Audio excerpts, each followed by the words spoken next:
räägime natukene ka sellest, et milline on sinu kui šamaani argipäev ja selline praktiline töine elu, et millised on šamaani abivahendid, et mis tööriistu sa kasutad, näiteks siin samas stuudioski on sul kaasas trumm, et räägi natukene oma sellisest šamaani tööelust. No, чаще всего шаман пользуется бубном. Kõige rohkem ta kasutabki šamaani trummi. Шаманский бубен, он очень сильно отличается, вот, скажем, сибирский бубен от многих других традиций.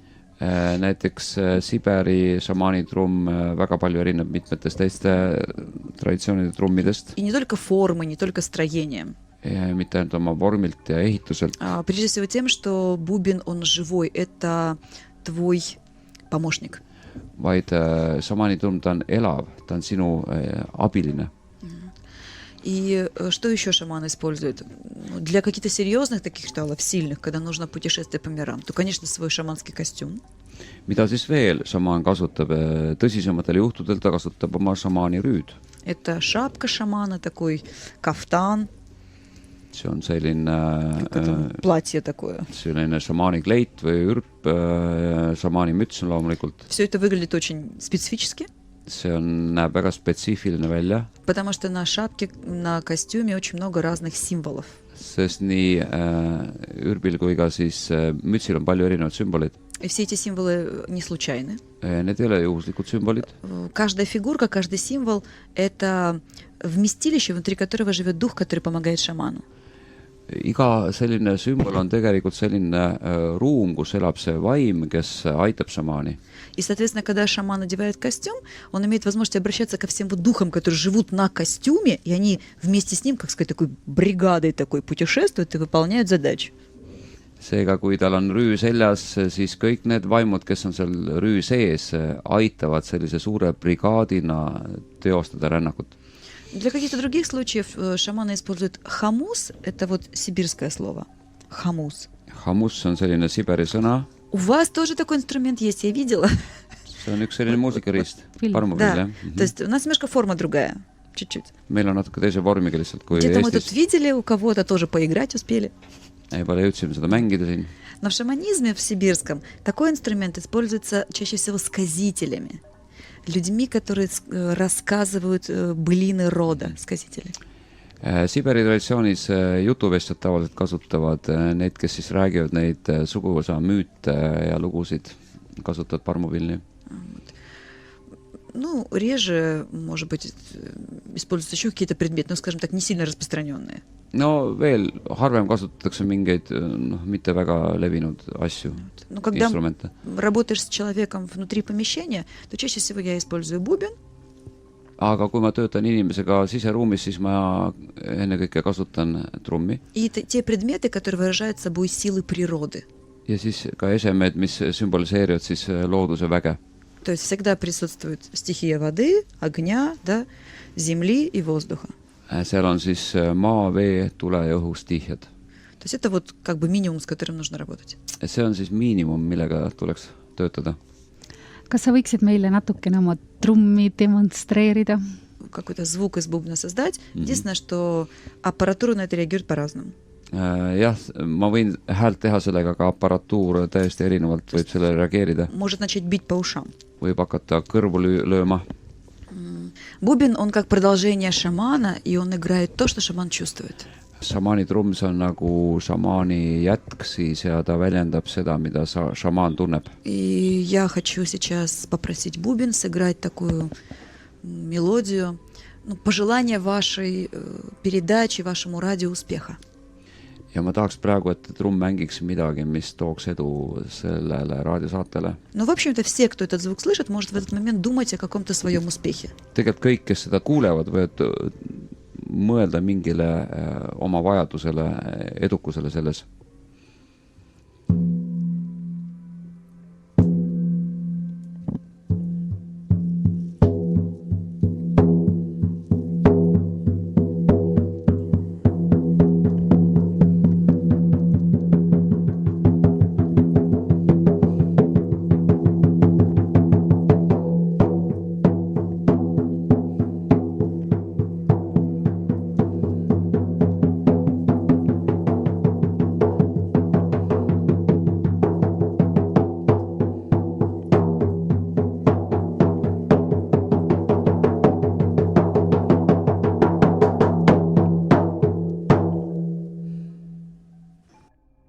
räägi natukene ka rituaalist, rituaali olulisusest, et vahel räägitakse, et kogu šamaani elu on rituaal, et kas sa tunned samamoodi?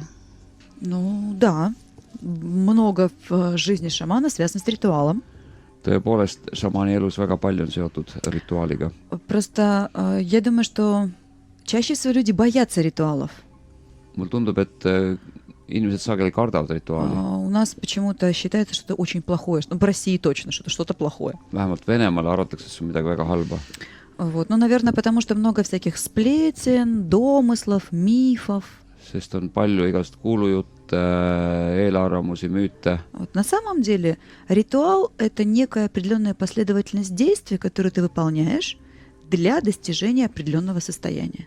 Tegelikult see on teatud tegevuste järgnevus teatud eesmärgi saavutamiseks. Любой верующий человек выполняет ритуалы. Iga usklik inimene täidab rituaale. Любой простой человек выполняет свои собственные ритуалы. Iga tavainimene teeb oma isiklikke rituaale. У меня одна есть семья знакомая. Mul on üks tuttav pere. Они такие бизнесмены, строят свой бизнес. Nad on äriinimesed. Вот. Купили новую квартиру, сделали шикарный ремонт. Ostsid uue korteri, tegid luksusliku remondi. И супруга приходит ко мне на консультацию, жалуется на мужа. Ja tuleb siis see naine minu juurde ja kaebab oma mehe peale. Говорит, сделайте с мужем что-нибудь. Tehke selle mehega midagi. Потому что когда, значит, если утром я или сын раньше мужа не успеем помыться в ванной, то все, вообще не помоемся. Sest kui meie hommikul ei jõua mina ja poeg enne meest vannitoas ära käia, siis me üldse ei pääse pesema. Если папа встал первый и пошел в ванну, значит, все остальные останутся без туалета и без душа. Kui isa ärkas esimesena ja läks vanni, siis keegi ei sai tualetti ega duši minna. Ну, у них совмещенный туалет с душем. Neil on koos tualet. Вот. Оказывается, когда папа заходит в ванну, он там что-то делает 40 минут. Ja kui ta läheb sinna vannituppa, ta midagi teeb seal 40 minutit. Ну, что можно мыть 40 минут? No kuidas saab pesta 40 minutit? Вот. И она жалуется, сделать что-нибудь с мужем. Tuleks midagi teha. Приходит муж общаться. Tuleb siis mees suhtlema. Я так аккуратненько спрашиваю, скажите, а что вы делаете по утрам 40 минут? Ваша семья в шоке. Küsin, et mis te seal 40 minutit teete, teie pere on Я šokis. говорю, ваша семья на грани развала из-за этого. Ja nad on juba hävingu äärel. Он говорит, ну, дело в том, что когда я стою под водой, я настраиваюсь на день. Asi selles, et kui ma nüüd olen selle duši vee all seal, siis ma häälestun päevale. Я не знаю, мне просто вода дает какую-то силу. Ma ei tea, vesi annab sellise väe mulle. И если я вот все вот настроюсь, вот это все время я стою под водой, если все у меня получится, у меня день проходит вообще идеально. Ja kui ma niimoodi häälestun seal, siis päev kujuneb ideaalseks. А если я потороплюсь, начну это делать быстрее, то есть меньше времени, не добьюсь нужного состояния, все рушится. Aga kui ma kuidagi kiirustan, ei võta piisavalt aega selleks, siis ebaõnnestub kõik. Вот. И говорит, поэтому я не собираюсь отказываться от этой привычки. Sellepärast ma ei taha sellest harjumusest Я vabaneda. понимаю, что у человека ритуал. Ja mina saan aru, et inimesel on rituaal. Это его личный ритуал, как он настраивается на день. See on tema isiklik rituaal päevale häälestumiseks. Пришлось супруге сказать такую вещь. Tuli siis naisele ka see asi ära öelda, Ну, вы же состоятельные люди. et te olete ju rikkad inimesed. Ну, пристройте еще один душ. No tehke üks duširuum veel. Пусть это будет душ мужа, а это душ всех остальных. Et siin on mehe duš ja siin on kõigil teistele. Ритуал на самом деле очень важен. Ja tõepoolest, rituaal on väga Просто tähtis. ритуалы, которые делают шаманы, они часто связаны с природой. Lihtsalt šamanistlikud rituaalid on sageli seotud loodusega. За счет определенной последовательности действий я могу общаться с разными видами духов. Teatud tegevuste järgnevusele tänu ma saan suhelda erinevate vaimudega. И самый простой ритуал, который могут делать люди по утрам, это улыбаться. Ja kõige lihtsam rituaal inimestele hommikuti on lihtsalt naeratada. Это должно стать ритуалом в жизни See человека. peab saama rituaaliks. Ты еще проснулся, глаза еще закрыты, начинай улыбаться. Sa isegi ei ole veel korralikult ärganud, silmad alles kinni, hakka К juba тебе в этот naeratama. момент слетятся самые лучшие духи. Sel hetkel sinu juurde lendavad kõige paremad vaimud. Потом глаза открываешь, и у тебя все хорошо. Ja siis sa avad silmad ja kõik ongi hästi. Вот. То есть ритуал очень нужен. Nii et rituaal väga vajalik. kas sa kasutad ka väeloomi, kuidas leida endale selline väeloomast abiline, kuidas nendega suheldakse? Когда требуется большая сила, я зову своего тотема и перевоплощаюсь в рысь. Kui mul on vaja suurt väge, siis ma kutsun oma väelooma ja ma muutun ilveseks. То есть в этот момент я чувствую себя рысью, ja sel hetkel ma tunnen ennast ilvesena, чувствую совершенно несвойственную мне в обычной жизни гибкость тела. tunnetan mulle muidu mitte iseloomulikku keha paindlikkust. Инстинкт хищности. Хищный инстинкт такой. Tunnetan sellise kiskja instinkti. И когда в этот момент я, например, вижу духа болезни, который пациента пожирает, у меня возникает вот такое состояние охоты, как животного дикого, да, чтобы его поймать и разодрать. Ja kui ma näen siis seda haiguse vaimu söömas seda haiget seal, siis mul tekib siuke kiskeinstinkt, et minna puruks rebida see haiguse vaim. То есть я пользуюсь силой своего тотема только в экстренных случаях.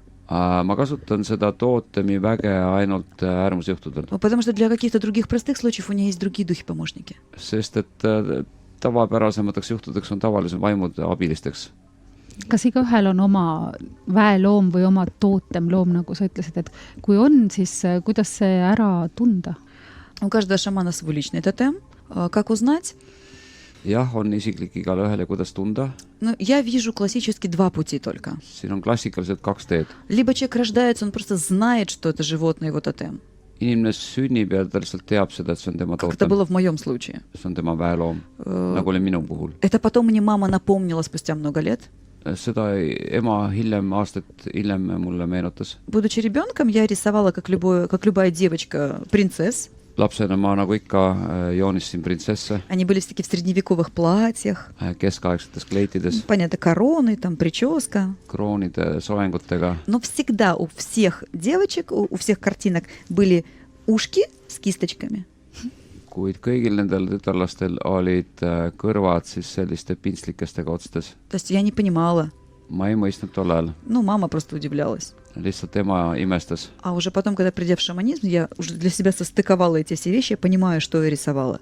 Ja alles saanud šamaaniks mul tekkisid seosed, mida ma joonistasin. А для те люди, которые не чувствуют от рождения своего тотема, Kes ei tunne sünnist peale oma tootemit, то в разных шаманских ритуалах, особенно, знаете, такие ритуалы, которые по очень важному вопросу для человека, фактически на грани жизни и смерти они проходят. Вот там человек начинает понимать, кто его тотем, потому что вдруг внезапно ты вдруг в ритуале перевоплощаешься в такую силищу, и ты чувствуешь, да, точно, все, однозначно, это мой тотем.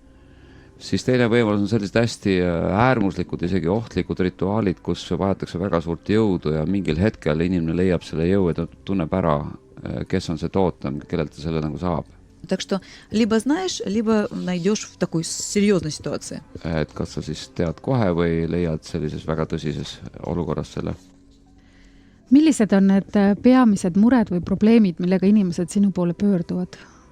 Но чаще всего, конечно, люди приходят, вот сейчас чаще всего, это вопрос денег.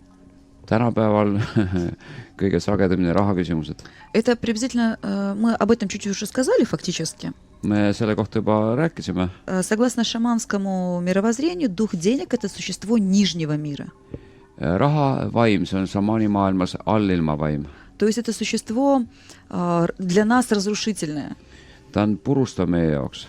И, соответственно, когда мы из-за денег переживаем и страдаем, то дух денег берет нас в рабство. Seega, kui me raha pärast muretseme ja kannatame, siis järelikult raha vaim on võtnud meid А вот orjusse. дух потребительства – это ближайший помощник духа денег. Aga tarbijalikkuse vaim, see on selle rahavaimu lähim abiline. И многие люди настолько сейчас много страдают из-за денег, что это главный вопрос, который они задают. Ja kuna praegu inimesed niivõrd palju raha pärast kannatavad, siis see on peamine küsimus, millega nad tulevad. Потом очень много, конечно, вопросов по здоровью. Siis muidugi väga palju küsimusi on seoses tervisega. И, наверное, третий по силе – это вопрос взаимоотношений. Ja kolmas oma nii-öelda jõult on siis suhete Но вы küsimus. знаете, в Эстонии, вот я здесь нахожусь почти месяц, чаще меня спрашивали об отношениях и деньгах. Huvitav on, et ma olen siin Eestis 6 aega olnud ja siin on sagedamini küsitud just raha ja suhete kohta. Вопрос здоровья чуть меньше. Tervise kohta natuke vähem. Но по сути, вот если разобраться, получается, что все вопросы связаны с нижним миром. Kuid kõik need küsimused, nagu selgub, on seotud allilmaga. То есть пока человек не избавится от воздействия нижнего мира, он не может думать о будущем. Kuni inimene ei vabane allilma mõjust, ta ei saa mõelda ka tulevikule. Я бы сказала, что вот эта Эстония фантастическая страна просто, ma ütleks, et Eesti on fantastiline maa фантастическая своими традициями. oma traditsioonidega И если будет налажен контакт с предками, ja kui taastatakse või seatakse korda side oma esivanematega, сила традиций защитить может от многих вот этих неприятностей, которые есть в жизни. siis saab traditsiooni kaitsta paljude nende ebameeldivuste eest, mis täna meie elus on. Но не было ни у вас, ни у кого-то другого в традиции традиция страдания. No ei meil ega teil ole olnud kunagi kannatamise traditsiooni. Но нет у вас традиции потребительства No ei ole teil olnud ju varem у предков. tarbijalikkuse traditsiooni esivanematel. Наоборот, колоссальная гармония, Vastupidi, tohutu harmoonia oli. колоссальная такое естественная жизнь с природой. Tohutu selline eneslik, loomulik elu koos loodusega. Мы были на прошлых выходных на острове Саареmaa. Me olime möödunud nädalavahetusel Saaremaal. Просто у меня с этого острова предки. Mul on esivanemad Saaremaalt. И я очень хотела поехать. Tahtsin väga sinna sõita. Вот. Никто из моих родственников, ну, ныне живущих, не был здесь. Kedagi minu sugulastest ei olnud siin kaasas. Саареmaa мой прадедушка. See on minu vana-vanaisa, see Saaremaa. И мне очень хотелось посмотреть, конечно, на землю предков. Ja ma tahtsin seda oma esivanemate maad näha. Вот. Но у меня такой график жизни, что я не могу просто взять и поехать вот просто посмотреть. Aga mul on selline elugraafik, et ma ei saa lihtsalt minna, et vaatama minna. Я приезжаю сюда и обращаюсь к духам, предкам. Говорю, вот если есть возможность приехать, устройте так, чтобы у меня была работа там, чтобы я приехала ради людей. No siis ma pöördun vaimude poole, et kas saaks niimoodi korraldada, et mul oleks seal töö ja siis ma saaks ka minna oma esivanemate paika. И ни с того ни с сего появляются люди, которые говорят, приезжайте, сделайте у нас мастер-класс. Ja võta või jäta, aga tulevad võimalused, inimesed kutsuvad, tule tegema meile meistriklassi. Таким образом, на прошлых выходных мы были в Курасааре. Ja tänu sellele me olime möödunud nädalavahetusel Kuressaares. Мы ехали на машине, поэтому мы успели объехать весь Сааremaa. Ja autoga saime sõita läbi kogu Saaremaa. И я, честно говоря, была поражена вот этому натуральному существованию людей. Ma olin vapustatud sellest inimeste naturaalsest elust. Хутор, который стоит в лесу. Talu seal metsas, Никакого шума. ei mingit müra. Люди, которые ко мне приходили поговорить, они вроде делились проблемами, но у них было столько жизни внутри. Inimesed tulid küll jagama oma probleeme, aga neis oli nii palju elu. Столько любви к своему острову, Nii palju armastust oma к saare своему vastu, морю. oma mere vastu. А мы было холодно, Aga külm oli, дождь. vihm. Они так влюблены в свой мир. Aga nemad on oma maailma nii armunud. Есть же эта традиция. On ju see Но traditsioon. нет традиции страдать. No ei ole kannatuse Так traditsiooni. что я думаю, что возвращение к традициям, оно очень сильно могло бы помочь людям. Nii et ma arvan, et naasmine traditsiooni juurde võiks väga aidata inimesi. Вот. А когда ты крепко стоишь на фундаменте традиций, тогда ты можешь смотреть в будущее. Aga kui sa seisad tugevalt traditsioonide vundamendil, siis sa saad vaadata А tulevikku. в будущем у каждого человека, в общем-то, должен быть, конечно, духовный учитель.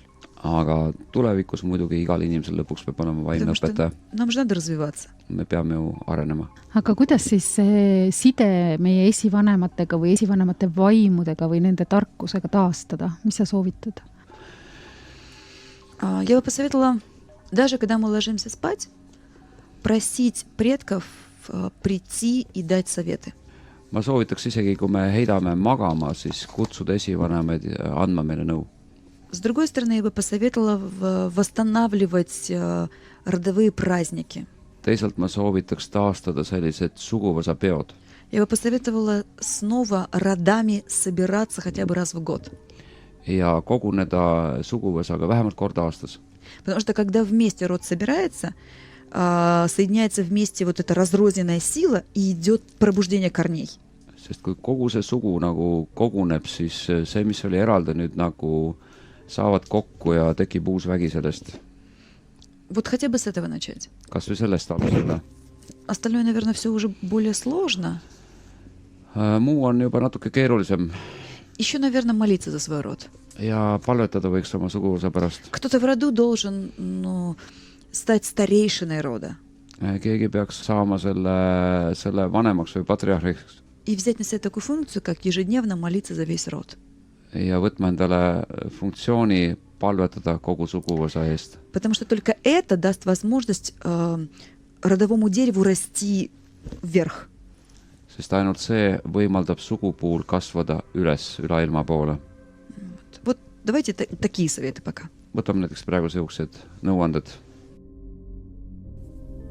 Räägime nendest kahest põhilisest teemast ka, mis inimesi murelikuks teevad, et üks neist on armastus ja teine raha, et alustame kõigepealt armastusest ja siis rahast, et miks meil on lähisuhetes probleemid, kuidas siis olla selline või elada sellisel viisil, et lähisuhted oleks harmoonilised, täis armastust, austust, kas üldse on olemas mingi selline õnneliku lähisuhte valem, mis sina soovitad?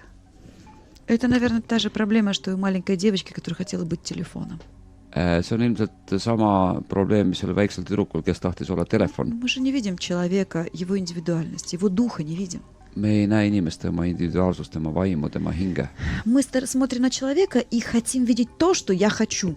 Meie vaatame ja näeme seda, mida me tahame näha temas. А он же не такой. Aga ta ei ole ju selline. И ты начинаешь требовать. Ja sa hakkad nõudma. Ты начинаешь обижаться, что он не такой. Sa hakkad soluma, et ta ei ole selline. Из-за этого у нас такое количество ссор, скандалов и разводов. Ja sellest ka tohutu siuke arv siis skandaale ja konflikte ja lahutusi. И мы, когда выбираем партнера себе по жизни, мы опять выбираем иллюзию. Ja kui me valime endale elukaaslast, me jälle valime illusiooni. Говорили же предки, да? Если ты выбрал себе партнера, с которым хочешь создать семью, сначала вместе съешь пуд соли. Пуд — это 16 килограмм. Ja traditsioon ütleb, et enne kui sa tahad koos elama hakata ja lapsi saama ja edasi, siis sa pead temaga olema koos ja sööma ära koos puudasoola. Puud soola, see on 16 kilogrammi soola. Если ты съешь вместе 16 килограмм, ты же узнаешь человека. Kui sa sööd selle 16 kilo ära, sa saad ju inimesest siis teada ja saad teda tundma. Тогда поймешь, подходит он тебе или нет. Ja sa saad aru, kas ta sobib sulle või mitte. А мы выходим замуж за иллюзию. Aga meie abiellume illusiooniga. Потом истерим, скандалим и обижаемся, что он не такой. Siis me hüsteeritseme, skandaalitseme, et ta ei ole selline. Все это видят дети. Ja kõike seda näevad lapsed. Привыкают жить точно так же. Ja harjuvad sama. И получается порочный круг. Ja tekib nõiaring. Уважения к индивидуальности партнера у нас нету. Meil pole austust partneri individuaalsuse Потому vastu. что мы не видим эту индивидуальность. Sest me ei näe seda Мы не individuaalsust. хотим ее видеть. Me ei taha näha. Мы в своем эгоизме видим только себя. Me oma egoismis näeme ainult ennast. А два эгоиста всегда будут ссориться. Aga kaks egoisti alati jäävad tülitsema. Либо, если один не эгоист, то будет сценарий жертва и тиран. Noh, kui üks neist ei ole egoist, siis tavaliselt tekib selline türanni ja ohvri stsenaarium. А гармоничные отношения происходят только между двумя индивидуальностями. Aga harmoonilised sidemed, suhted tekivad ainult kahe individuaalsuse vahel. Так что домашнее задание всем слушателям. Nii et koduülesanne kõigile kuulajatele. Сегодня и до конца недели смотреть на своих близких. Täna ja kuni nädala lõpuni vaadata oma lähedasi. Постоянно внутри себе задавать один и тот же вопрос. Ja sisemas küsida kogu aeg. Кто ты, душа? Kes sa oled, hingeke? Какая ты, душа? Milline sa oled? Чего ты хочешь? Mida sa soovid? Вот смотрите на своих близких и произносите внутри этот вопрос. Vaadake oma lähedusi ja esitage see küsimus endale. И пытайтесь услышать ответ. Ja püüdke kuulda vastust. Ответ своего сердца. Oma südame vastust. Не своих иллюзий, Mitte oma illusioonide vastust. а именно своего сердца. Just südame. И напишите мне потом на почту, мне очень интересно будет. Ja siis kirjutage mulle selle kohta, mul oleks väga huvitav.